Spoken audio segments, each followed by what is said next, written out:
मैं ये कहना चाहूँगा कि आपके भी कोई अगर चीज़ ध्यान में आई हो कि जिस चीज़ को आपने किया हो, जिस पे आपको गर्व हो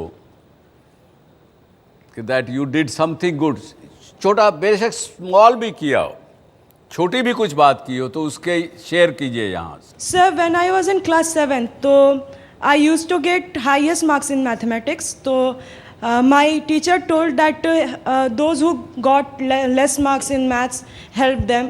तो सर हर एक लंच ब्रेक में सर 1 आवर हम लोग की लंच ब्रेक होती थी. तो सर 10 मिनट्स में हम अपना I use to do my lunch and then sir I used to help all those girls who got less marks. About 5 to 6 girls I used to help. Very sir, good. Very good. Sir, at the time of result, I got 97 in maths, and one of the girl whom I used to help, she got 98. So, sir, at that moment, I felt very proud.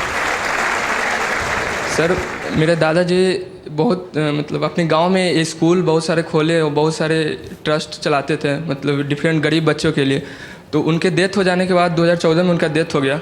तो उसके बाद लोगों गांव में बोलने लगे अब तो कोई रहा नहीं, कुछ होगा नहीं गांव का. तो उसके बाद मैंने डिसाइड किया कि जैसे मैंने अपने फैमिली में 15-20 आदमी पढ़े हैं, अभी हम लोग अपने भाई बहन, तो सारे बुक को एक जगह कलेक्ट करके मैंने उसको गांव में एक लाइब्रेरी का नाम दे दिया हूं और उससे गरीब बच्चों को वो बुक देता हूं, उससे नाम लिखवा के फिर वो रिटर्न करते हैं पढ़ने के बाद. और अपने भी जब गांव जाता हूं तो वहाँ की जो स्कूलें हैं, जो 4-5 स्कूलें जिस समय दादाजी ने खोले थे, अब तो गवर्नमेंट स्कूल हो चुकी हैं, तो उसमें पढ़ाता हूँ.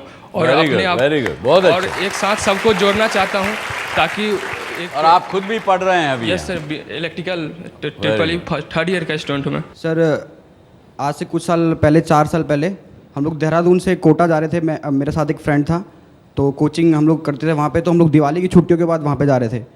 तो सर कानपुर स्टेशन पे सर ट्रेन रुकी और ट्रेन छूटने से जस्ट 5 मिनट पहले सर वहाँ पे कुछ ड्रंक लोग सर ट्रेन में चढ़ गए. पूरा गाली देने लग गया, उनको अब्यूज़ करने लग गया बुरी तरह. कह रहे कि चलो उठो, तुम लोग का सीट नहीं है, ये बहुत बुरी तरह. तो आंटी जो थी, वो लेडीज़ थी, वो रोने लग गई. सर मैं करना तो बहुत कुछ चाहता था कि मैं क्या करूं, ये मेरे साथ इतने देर से ट्रैवल कर रही है, साथ में इतना हम लोग बातचीत किए हैं.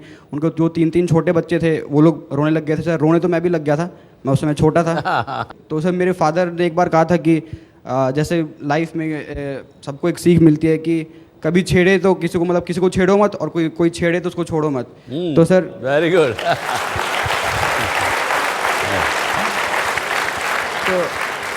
तो सर मैंने उसी समय पापा को फ़ोन किया और वो जो लेडीज़ थी उन्होंने भी अपने हस्बैंड को फ़ोन किया.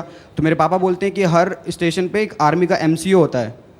तो पापा बोले कि जाके उनको बताओ. तो सर मैं गया उनको बताने के लिए. फिर आर्मी वाले आए सर, उनको मार के ले गए. चलो वेरी गुड, वेरी गुड. कुछ ऐसा करिए कि सुबह रोज़ जब आप आएँ तो आप कहिए कि कल मैंने किसी का मदद किया कि नहीं किया.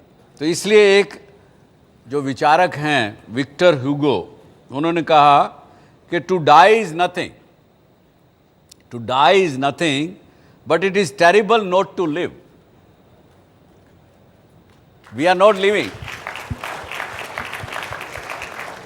जब व्यक्ति केवल स्वार्थ में चला जाता है तो वी आर नॉट लिविंग. इसके साथ अब आपका कोई 2-3 प्रश्न हो तो मेरे से पूछ सकते हैं आज के विषय को लेके, या कोई भी प्रश्न हो तो पूछिए. सर आज का जो इन्वायरमेंट है हमारे आसपास का, वो ऐसा है कि हर जगह हमें निगेटिव चीज़ें ही दिखाई पड़ती हैं. अगर राजनीति में ले लेते हैं तो एक दूसरे के साथ इतने बड़े बड़े हस्तियां गाली गलौज करती हैं या फिर गलत शब्दों का यूज़ करती हैं. अगर हम शिक्षा में ले लें तो बिहार के पास ना ही ऐसी कोई बहुत बड़ी शिक्षण संस्थान है. अगर हम करप्शन को लें तो ऐसी कोई भी सरकारी संस्थान नहीं है जहाँ बिना करप्शन के काम हो जाए. इन सभी चीज़ों के बीच में हम अपने आप में पॉजिटिव चेंजेस कैसे लाएं? ये समस्या तो पूरे देश की है एक हिसाब से तो, लेकिन आपकी यहाँ बिहार में थोड़ी ज़्यादा है, इतना ही कहूँगा मैं. पुराने समय में एक कहावत हम लोग सुनते थे, जो मैंने अपने बुज़ुर्गों से सुना है. उस वक़्त कहावत थी कि यथा राजा तथा प्रजा. राजाओं का राज था, सामंत राज्य था, तो राजा जैसा होता था उसी तरह से उनकी पब्लिक की सोच बनती थी. लेकिन आज के दिन में उल्टा हो गया, गणतंत्र में, डेमोक्रेसी में उल्टा हो गया. यथा प्रजा तथा राजा. क्यों?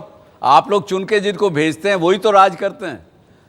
और फिर भी मैं कहूँगा कि आप पॉजिटिव सोच रखेंगे तो कुछ चीज़ को आगे निकाल के ले जाएंगे। जी, अभी आपने कहा कि अच्छे लोगों को चुन करके राजनीति में लाइए, तो पता कैसे चलेगा कि कौन लोग अच्छे हैं? Thank you sir. हाँ, ये तो बड़ी कठिनाई है क्योंकि मैं तो ये कहूँगा कि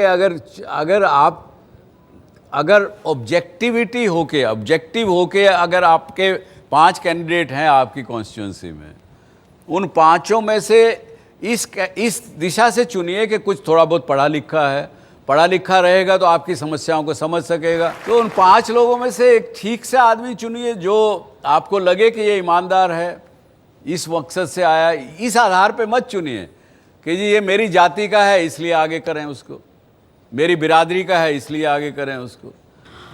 ये एक तरह का एथिकल डिलेमा है जो हम लोग हमेशा फेस करते हैं, या फिर अभी तक किए नहीं है तो फ्यूचर में कर सकते हैं कि अपने गोल्स को प्रायोरिटी पे रखें या फिर अपने वैल्यूज़ को, और दोनों को साथ में लेकर कैसे चल सकते हैं। देखिए, आपका गोल ऐसा होना चाहिए जिसमें वैल्यूज को कॉम्प्रोमाइज नहीं करना पड़े। किसी ने पूछा मुझे अच्छे और बुरे में क्या फर्क है, अच्छाई में बुराई में क्या अंतर है, कौन सी चीज बेनिफिशियल है मेरे को। मैं ये कहूँगा कि जो बात बेनिफिशियल सबको है, सबका जिसमें हित है, वो बात अच्छी भी है, वही वैल्यू सिस्टम है हमारे देश का, हमारी संस्कृति का।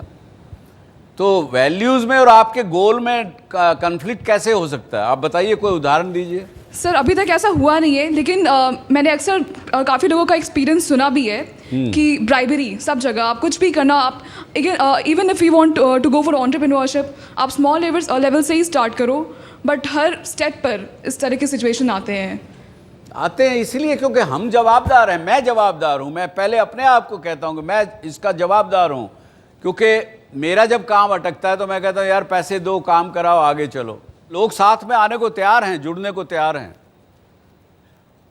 लेकिन चलना तो पड़ेगा, उस रास्ते पे कठिनाइयाँ तो आएंगी। मुझे क्या आवश्यकता है कि मैं अपने आप को एक्सपोज करूं इस प्रकार से। मेरे जो साथी बिजनेसमैन हैं बहुत से, वो कहते हैं यार तुमने ये क्या धंधा शुरू कर दिया, तुम्हारे पास काम वाम नहीं है क्या? ऐसे भी लोग कहते हैं।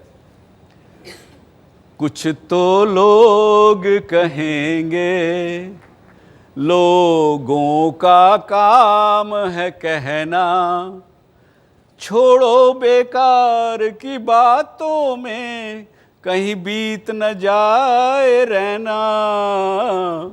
कुछ तो लोग। Thank you very much, thank you.